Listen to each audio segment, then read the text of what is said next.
distance in the light, vibration of a thundercloud. Hello, loved ones. This is Matt. I had recorded a self-love podcast episode, and I haven't even listened to it or edited it. But, well, actually, I've got several episodes that I have recorded. But the last few weeks have been very testing. Let's put it that way. That's kind of the word that keeps popping up, is being tested. Well, a few weeks ago, my dog, 18-year-old dog, my beloved Cooper, passed away tragically. And yes, at the age of 18, I was fully expecting it to happen at any moment, but the how it happened, well, that's the tragic part. Then exactly 2 weeks ago, my beloved girlfriend, my partner in life, has had too much going on in her own life, legitimately, and decided we need to not be together. The relationship was, full of love. We had mutual goals, trust. It was ironclad. Really, it was ironclad. Or so it seemed. She has a lot of issues, as I said, in her life, and they're real and unavoidable. And, well, kind of unavoidable. In some cases, they could be handled differently, but you can't pick your family, and that's just how it goes. The thing is, she said I did nothing wrong, and her feelings have not changed. She just has got too much on her plate. And she's right, she does. She is the strongest person I've ever met. I actually legitimately very much admire her strength. And I love her. But things don't always work out, do they? So with regards to our relationship, there's really nothing to fix. There's nothing we can do to make things better between us. Everything was fine. So all I got left is to focus on myself, and I'm going to wish her the best. She is an amazing woman, and I hope she finds peace. So I'm left with a few choices. Sure, I could relapse. That's an option. But not for me. I say it's an option because, let's just be real. It is an option. It's not a good option, obviously. This is something that we all know. But it is an option, nonetheless. So, I acknowledge that fact. I say that's not for me, and I move on. Let's not kid ourselves. So, I had recorded an episode about self-love and how it applies to being an addict in recovery. Also, about how it applies to law of attraction, law of assumption, all the things that we want to do to better ourselves. And I know I push a lot on momentum and how we can use the momentum of getting sober in the first place to go onward and upward to even bigger and better things. In most people's case, creating momentum is the hardest part. So, in our case, we have momentum already built for us. Let's not squander that momentum. Let's ride the wave. But with regards to self-love, you do have to love yourself. I mean, I love myself. I can't imagine why anybody wouldn't. Right? But if we want to manifest an amazing life, we have to love ourselves enough to see ourselves as worthy of it. And you, my dear loved one, you are worthy. And you do deserve to live an amazing and abundant life. You could also see it as you have to do it. It's your obligation to go out and have an amazing, abundant life. Why is it an obligation? Why is it something you have to do? Well, so you can carry the torch for those that didn't make it. And, probably more importantly, so that you can be an example for those still suffering in active addiction. So that you can be an example, a shining example, for those people who are new to sobriety. So maybe that's a different way of looking at things. That not only could you, but that you should go out and have an amazing and abundant life. Also, it should come easily and oh so naturally. How's that, Matt? Well, I'm glad you asked. More on that in just a few minutes. In the case of like self-love and finding yourself worthy and deserving, you have to forgive yourself. You have to forgive yourself for things that you've done that caused other people pain, that caused you pain. You've got to learn to forgive yourself and move on. And in addition to that, we have to learn to not try to make up for lost time, because that is absolutely something we cannot do. Never mind the fact that time is an illusion, and that making up for lost time is kind of an oxymoron, because there is only now. But I'm going to digress on that, because that is kind of getting off into what some would say, off into the woo-woo stuff. And I will not, and I have no fear of doing that. I will do that. And I can see things kind of going in that direction with this podcast. So hang on tight. It might get a little bumpy. But as far as self-forgiveness is concerned, we do have to forgive ourselves so that we can truly realize that we do deserve to live an amazing life. Because if you don't forgive yourself, if you still see yourself as a guilty party, if you still see yourself in a negative light, how could you possibly see yourself as deserving of something good? Again, an oxymoron. So, how do you forgive yourself? That's the $1,000,000 question, isn't it? I can tell you, recognize the things. Look it square in the face. Recognize the things that you have done to yourself and to others. Accept the fact that you are not perfect. You are a perfect creation, but you're not perfect. And I guess a big part of forgiving is looking at the ugly truth square in the face, accepting the fact that it's there. We did it. There's nothing we can do about that now. But we can move on from it. We have to accept it as that, yes, we did do that. And I wish I hadn't, but I did. But then again, maybe I don't wish I hadn't. Because there's always lessons to be learned. There's always things that we can grow from. Everything that happens, I don't want to say happens for a reason, but there is a lot to be learned from everything. So when I said you are a perfect creation, but you're not perfect, that means you basically come out of the womb deserving of an amazing life. If you look out into the night sky, there is no shortage of stars. There's no shortage of anything. There are billions of stars just in this one galaxy. Oh, by the way, there's billions of galaxies, possibly trillions. I don't know what the exact numbers are. If somebody wants to correct me, go for it. I don't care. My point is, there is no lack of anything. Anywhere you look, there's plenty of everything. I mean, hell, even the government's printing money out the wazoo. There's plenty of money out there. I can't say it's going to be worth much at one point, but whatever. We'll cross that bridge when we get to it. My point is, there is no lack anywhere. The only lack is in our own minds. And even if we do manage to get over that, we've still got to forgive ourselves and see ourselves as worthy of abundance, worthy of an amazing life. And you absolutely are. We all are. I am worthy of it, but I have to fix my mindset. I have to forgive myself so that way I can move on and see myself as deserving. And sometimes that's hard because, like with the whole survivor's guilt thing, we've lost friends who were amazing people, right? So we have a friend who overdosed, passed away, and we still know his mom. We might feel a little bit guilty about living in victory, living in abundance, because we're afraid that she may see us as, that should be my son. Why do you, who did the same things, maybe even worse than her own son, why do you get to go and have that life? And my son's not here and he can't. If we zoom out to the 30,000-foot view and look at it from up there and look at the grand scheme of things, we may see things differently. We may see that son who passed away has touched so many lives. We just don't know. Here's what we do know. Let me tell you what I don't know. I don't know what I don't know, but I'll tell you what I do know. How about that? There's your Mattism. I don't know why some things happen or don't happen. But what I do know is that you are in control of your own life. You are here for a reason. You're here for a purpose.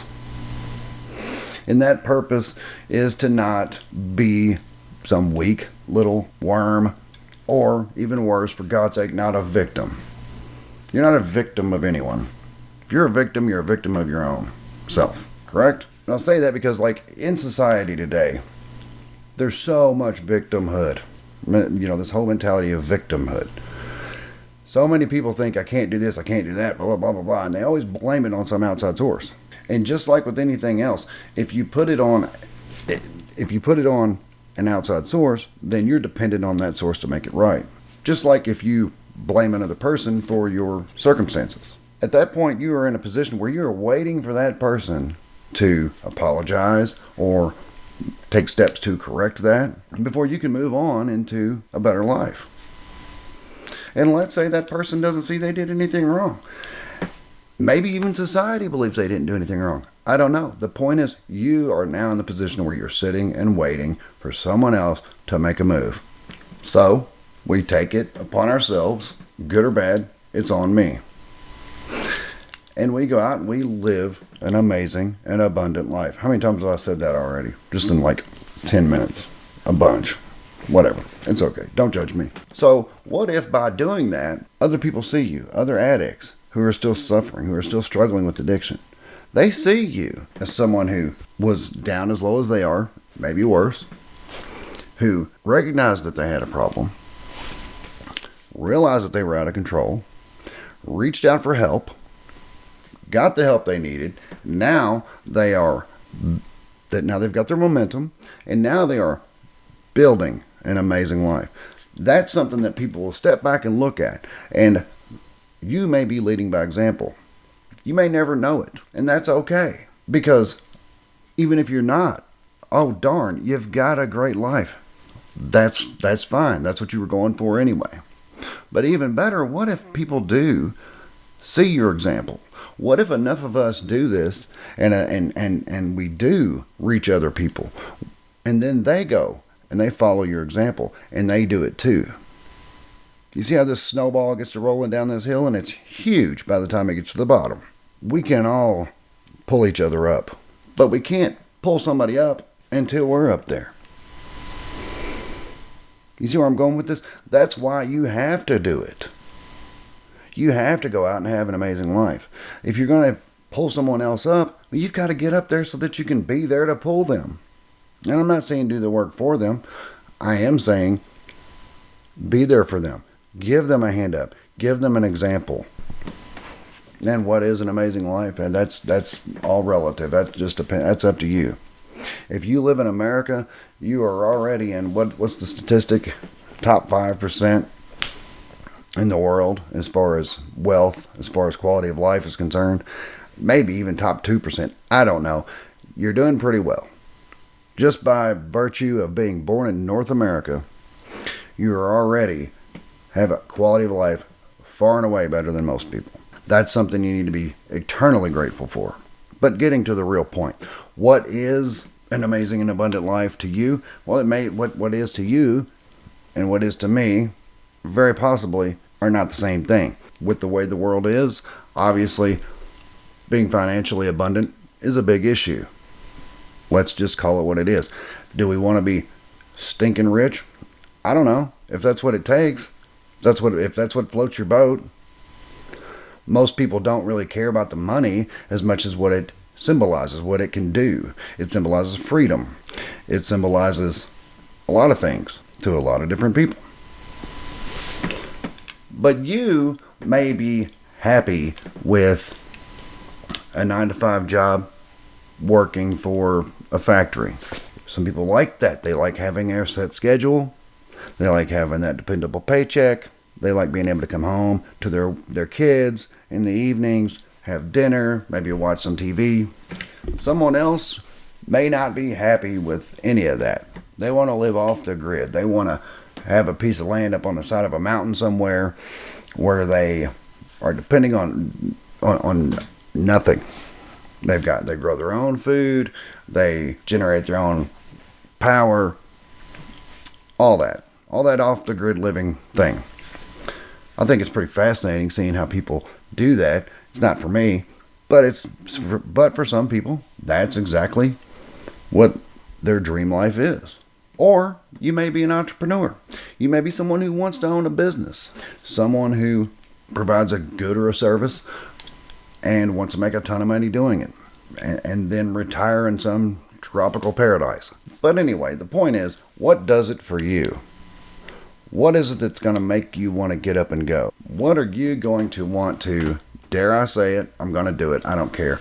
What is it that you want to manifest into your life? Now understand, how all that works, the inner workings, the mechanics of it all, the logistics, how we get where we're going, we got to let that part go. That's the letting go part. When you hear all these self-help gurus and stuff talking about letting go, it's pretty much usually what they mean. So don't focus on the how. Just focus on the where. Where are we going? I want to be a off-the-grid guy. Okay, great. How you going to get there? Of course, you got to figure out, you have to have a plan. You have to put things in action. You can't just sit over on your couch and have positive thoughts all day and expect things to happen. We know that. You got to be willing to put in the work.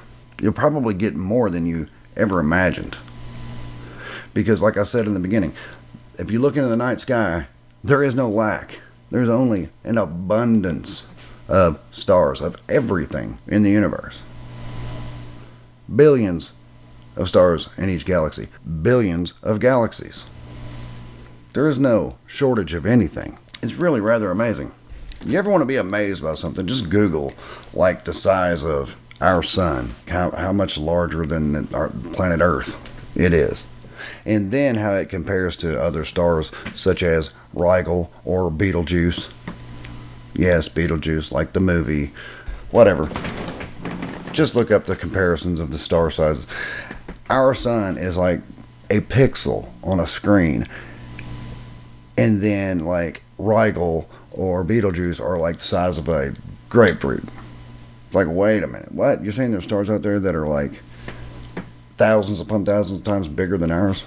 Yeah. It's rather amazing. Anyway, just something interesting. Very cool you can go look up. So what do? We obviously pull ourselves up. We get better. Then we go out and be of service to humanity.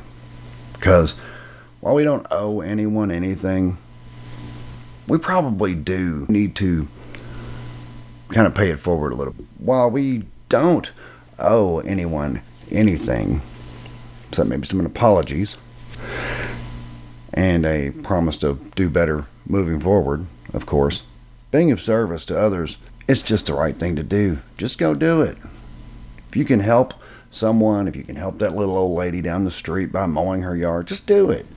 I'm aware someone would charge that nice little old lady like some crazy amount of money, like 60 or 80 bucks or some crazy shit like that, something to mow her yard. I understand that. That's nuts to me, how the amount of money people pay for some of these services. But whatever, they pay it, so whatever. But maybe she can't afford to do that. Go mow her yard. Go do it. It's not that big of a deal. Take you, an hour at the most? Round trip from the time you leave to the time you get back. Just an idea. Just something to do. Meanwhile, work on forgiving yourself for the things that you've done. And find reasons to love yourself. I love myself for a lot of reasons. I'm actually a pretty cool guy, if I do say so myself. But really, most people are good, I've found. There are some not great people out there. That's unfortunate, but whatever. We can only control what we can control. We can take care of what we can take care of. And that's what we're focusing on, what we're doing. Like, take time for ourselves. Go get a haircut. Cut your damn fingernails. God, I'm bad about that. I really am. And it's not that I'm dirty. The only time I think about it is whenever I don't have time to do it. And then when I actually have time to do it, I don't freaking think about it. So yeah, that's something I guess I should work on. Cut my damn nails more often.